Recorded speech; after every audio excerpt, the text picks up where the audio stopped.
ஜெயம் ரவி ஆர்த்தி அவங்கள பத்தி அந்த வீட்ல ஒரு வேலைக்கார மாதிரி தான் வந்து ட்ரீட் பண்ணப்பட்டேன். விக்ரம் அவர்கள் வந்து ஆமா நாங்க கொஞ்ச நாளைக்கு முன்னாடி நாங்க வெளிநாட்டுல இருக்கும்போது கையில பைசா இருக்கான்னு கேட்டா இல்ல என் வைஃப் கிட்ட தான் கேட்டு வாங்கி கொடுக்கணும் அவர் சொன்னாரு. அவங்ககிட்ட அதே கதை தான். அவன் போய் அவன் வைஃப் கிட்ட வாங்கி வந்து கொடுப்பான். ஜெயம் ரவிக்காக பிஆர் பண்ணணும், ஜெயம் ரவிக்காக ஆர்த்தியை டேமேஜ் பண்ணணும். இப்படியெல்லாம் ஆளை கிளப்பி விட்டுருக்கான் இந்த ஜெயம் ரவி. ஏங்கிட்ட தொடர்பு கொண்டாங்க யாரு கேளுங்க, நான் சொல்றேன். இது மட்டமான பழக்கம் இல்லையா? அரசியல் எங்கிருந்து வருது? குடும்பத்திலிருந்து தான் வருது. சினிமா எங்கிருந்து வருது? குடும்பத்திலிருந்து தான் வருது. ஆர்த்தியையும் அந்த குழந்தைகளையும் பிரிவதற்கு பிஆரா போட்டு சம்பளம் கொடுத்து வச்சிருக்கேன். ஆர்த்தியை அசிங்கப்படுத்துவதற்கு கட்டுப்படுத்தி கொள்ள வேண்டும். இல்லைன்னா ஒரு சரியான கணவனாக இல்லை. மனைவியோடும் 2 குழந்தைகளோடும் புறக்கணித்து விட்டு கெனிஷாவோடு இப்போ அவர் கோவாவில் செட்டில் ஆயிட்டார். ஜெயம் ரவி சினிமாக்காரனை கடைந்தடித்த மோசடியான சினிமாக்காரர். பழைய நண்பர்களோடு இவர் அடிக்கடி பெங்களூர் வழியா கோவா போய் ஒரு வாரம் விடுமுறையை கழிப்பது வழக்கம். இந்த பாடகிய ஒரு பார்ல சந்திக்கிறார். இந்த 2 பேருக்குமான நட்பு பாடகி ரசிகையா இருக்காரு. அப்புறம் காதலாம் மாறுது. பெரிய பையன் பள்ளிக்கூடத்துக்கே போக முடியும். ஒப்பா என்ன டைவர்ஸ் பண்ணிட்டாரா? அழுது பள்ளிக்கூடத்துக்கே போக மாட்டேங்கிறான். சின்ன பையன் அதே நிலைமை தான். அப்பா எப்போ வருவாருன்னு 18 வருஷமா இந்த 2 குழந்தைகள் இல்லாம அந்த வெளியிலேயே போறதில்லை எங்கேயுமே. கட்டிய மனைவியும் பெற்ற பிள்ளைகளையும் துரோகம் செய்கிற நீ எது சொன்னாலும் தப்பாத்தான் இருக்கு.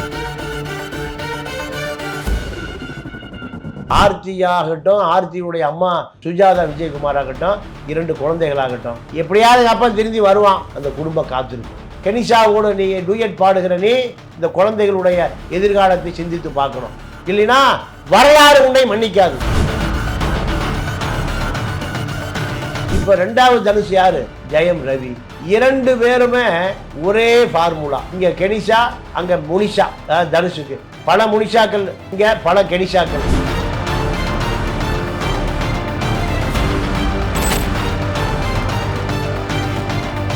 ருத்ராட்ச மாலை சின்ன மாலையை பாதி வெளியில பாதி உள்ள போட்டு தெரிஞ்சா எல்லா சாபமும் சரியாருமா?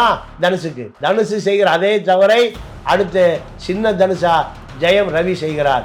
உங்களை இந்த தமிழக மக்கள் தூக்கி எறிவதற்கு ரொம்ப நாளாயிரும்.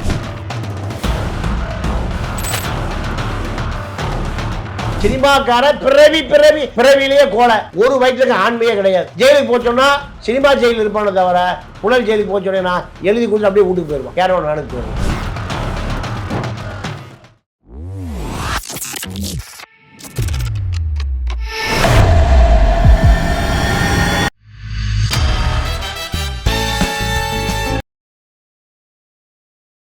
பிபிடி சினிமா நேயர்கள் அனைவருக்கும் வணக்கம். நான் உங்கள் அமிர்தா. இன்னைக்கு நம்மளோட தமிழா பாண்டியன் சார் தான் இருக்காரு. நிகழ்ச்சிக்கு போகலாம் சார். வணக்கம். எப்படி சார் இருக்கீங்க? நல்லா இருக்கேன். தமிழ் சினிமா அப்படின்னு வரும்போது இந்த ஜெயம் ரவி ஆர்த்தி அவங்கள பற்றி தொடர்ந்து நேத்தி வரைக்குமே ஏதாவது ஒரு சர்ச்சை கிரியேட் ஆகிட்டே தான் இருக்கு. அவர் நேத்தி ஒரு போஸ்ட் போட்டிருக்காரு. என்ன அப்படின்னா, நான் வந்து அந்த வீட்டில் ஒரு வேலைக்கார மாதிரி தான் வந்து ட்ரீட் பண்ணப்பட்டேன்.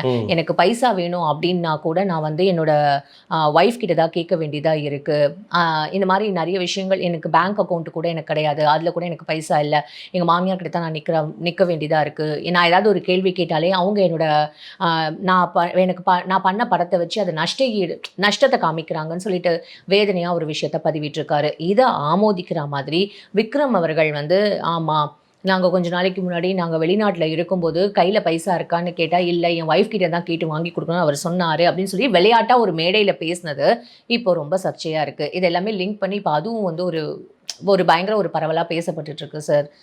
இது ஒரு என்லெஸ்ஸாக இருக்குது சார். ஏன்னா டைவர்ஸ் அப்படி இந்த சினிமா ஃபீல்டில் இப்போ தொடர்ந்து வருஷம் இல்லை மாதம் யாராவது ஒரு கப்பல் பிரிஞ்சுக்கிட்டே இருக்காங்க. அதுவும் எல்லாருக்குமே ரசிக்கிற மாதிரியான ஒரு கப்பல். இது என்ன சார்?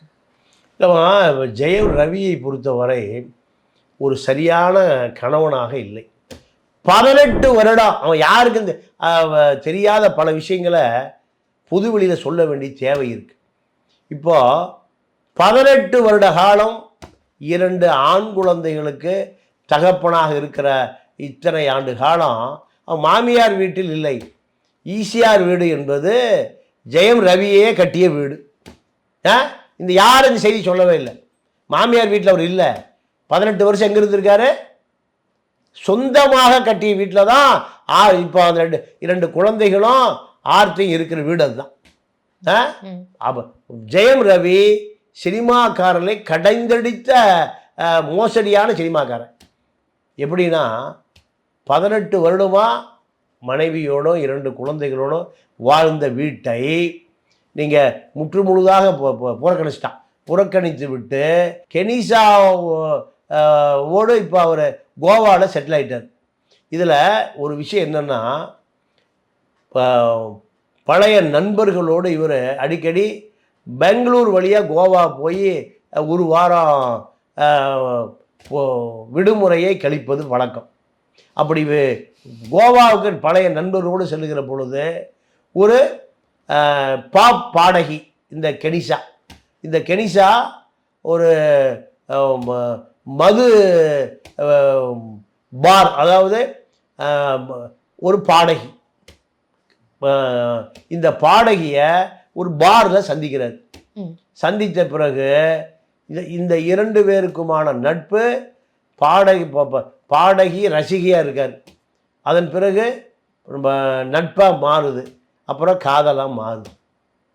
இது எவ்வளோ பெரிய தவறு. காரணம், இங்கு மனைவியும் 2 குழந்தைகளும் இருக்குது சென்னையில். இவர் முற்று முழுதாக மனைவியோடும் குழந்தைகளோடும் இந்த தொடர்பை துண்டித்து கொண்டு இப்போ அந்த பெரிய பையன் என்ன நினச்சிட்டு இருக்கிறான், அப்பா கோவாவில் ஷூட்டிங்கில் இருக்காருன்னு நினைக்கிறான். சின்ன பையன் என்ன நினைக்கிறான், அப்பா நாளைக்கு வந்துடுவார், ஷூட்டிங் முடிஞ்சு வந்துடுவார்னு நினைக்கிறான் சின்ன பையன். 2 ஆண் குழந்தைகள், 2 பெரிய பையன் பள்ளிக்கூடத்துக்கே போக முடியல. உங்கள் அப்பா என்ன டைவர்ஸ் பண்ணிட்டாருன்னு கேட்டு அந்த பெரிய பையன் அழுது பள்ளிக்கூடத்துக்கே போக மாட்டேங்கிறான். எல்லார் வீட்டில் நடக்கிற விஷயத்தை கற்பனை பண்ணி பாருங்க. சின்ன பையன் அதே நிலைமை தான், அப்பா எப்போ வருவாருன்னு அவன். ஏன்னா 18 வருஷமாக இந்த 2 குழந்தைகள் இல்லாமல் அந்த வெளியிலேயே போகிறதில்ல எங்கேயுமே. இப்போ அந்த ஒரு லேண்ட் குரூசர் கார் இருக்குது, அதை யார் ஓட்டிகிட்டு இருக்கான்னா கெனிஷா ஓட்டிகிட்டு இருக்கா. அது எங்கேயோ விபத்தாகி அது ஃபைன் கட்டின ரசீதெல்லாம் கூட இப்போ வந்துட்டுருக்கு. அப்போது கட்டிய மனைவியும் பெற்ற பிள்ளைகளையும் துரோகம் செய்கிற நீ எது சொன்னாலும் தப்பாக தான் இருக்கும், எது சொன்னாலும் பொய்யாத்தான் இருக்கும்.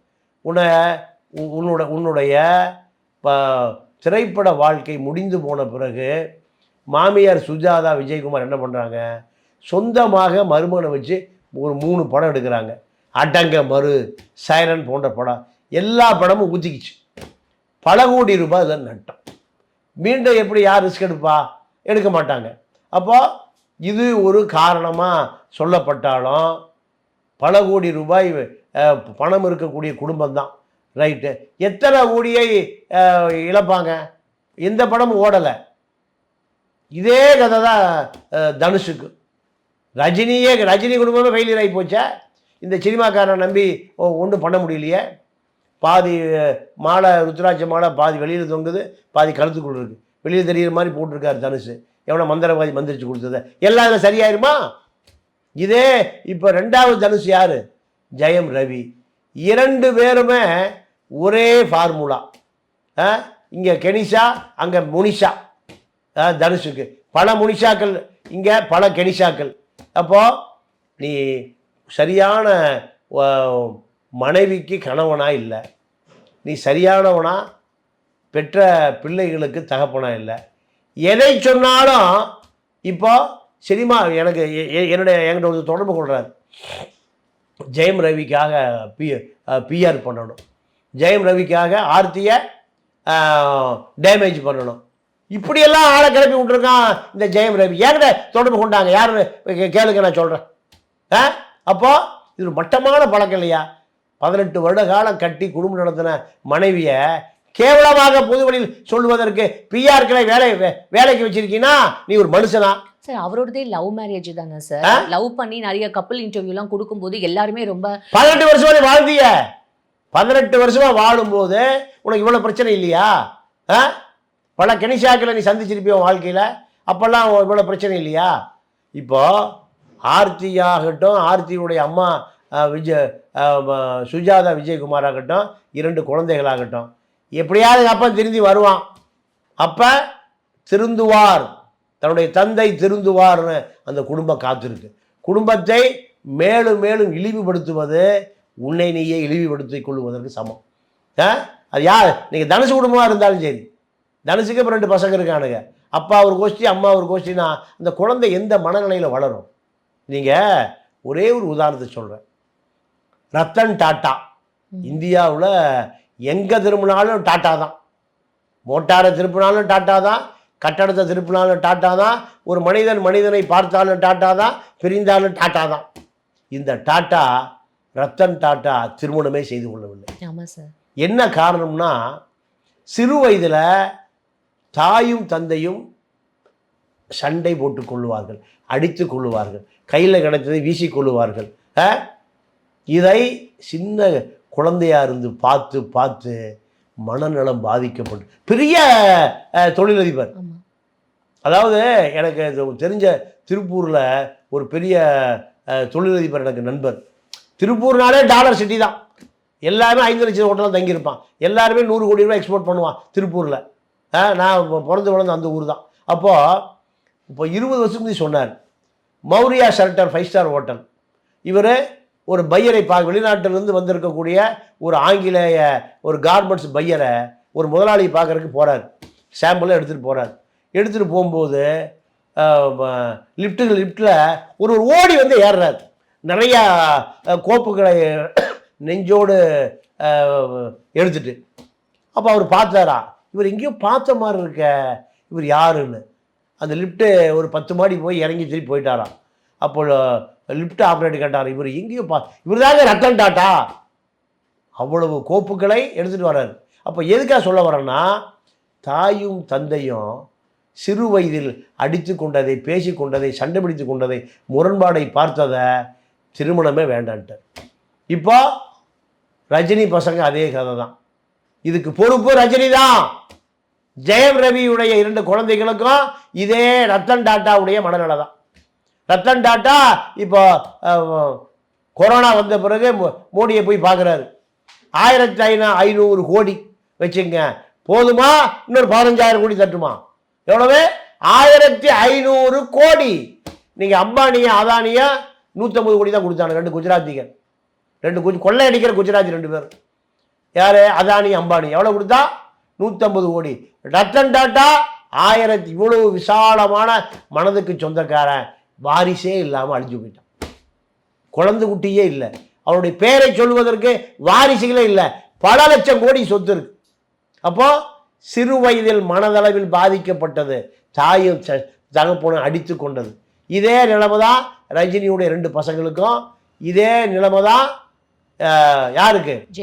ஜெயம் ரவியுடைய 2 குழந்தைகளுக்கும். அப்போ இதுக்கு யார் காரணம்? கெனிஷாவோடு நீ டூயட் பாடுகிற நீ இந்த குழந்தைகளுடைய எதிர்காலத்தை சிந்தித்து பார்க்கணும். இல்லைன்னா வரலாறு உன்னை மன்னிக்காது. ருத்ராட்ச மாலை, சின்ன மாலையை பாதி வெளியில் பாதி உள்ளே போட்டு தெரிஞ்சா எல்லா சாபமும் சரியாயிருமா?